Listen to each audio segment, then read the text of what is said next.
একজন ফুড ব্লগারের মাসিক ইনকাম 10 লাখ টাকা, হিরো আলমের বাৎসরিক ইনকাম 2 কোটি টাকা।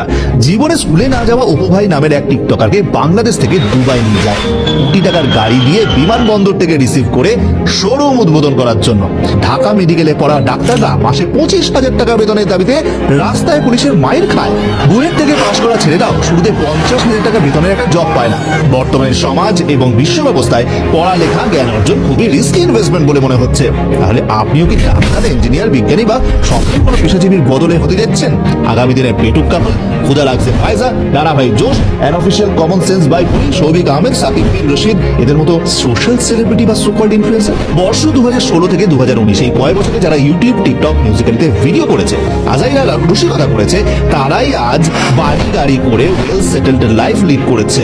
আর যারা জীবনের 25 থেকে 26 বছর লেখাপড়া করেই কাটিয়ে দিল, অনার্স মাস্টার্স করলো, তারাই যেন সবচেয়ে বড় বিপদে পড়েছে। চাকরিতে 30,000 টাকার বেশি বেতন পাওয়া কষ্টকর, ব্যবসাতে চাঁদা, ভাড়া, ট্যাক্স এত কিছু দিয়ে মাসে শেষে থাকে না কিছুই। উপরের এই দুঃখ যেন কম বেশি সবার। তাহলে এই সকল ঘটনা থেকে আপনি কি শিক্ষা পান? শিক্ষা 1, চলো নিজের পায়ে দাঁড়াই। শিক্ষা 2, শুধু চাকরির পিছনে ছুটে না বেড়াই। শিক্ষা 3, সাহস নিয়ে সামনের আসা যে কোনো পরিস্থিতির মোকাবিলা করা।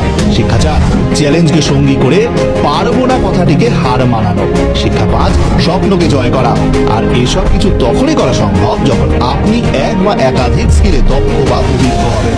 যদি একান্তই দক্ষ হতে কোর্স বা মেন্টরের প্রয়োজন হয়, তবে ভর্তি হতে পারেন কোনো প্রতিষ্ঠিত ইনস্টিটিউটের অনলাইন বা অফলাইন কোর্সে। 9টা 5টার ধরা বাঁধা চাকরি ছেড়ে আজ অনেকেই ফুল টাইম পেশা হিসেবে বেছে নিয়েছেন ফ্রিল্যান্সিং ক্যারিয়ার।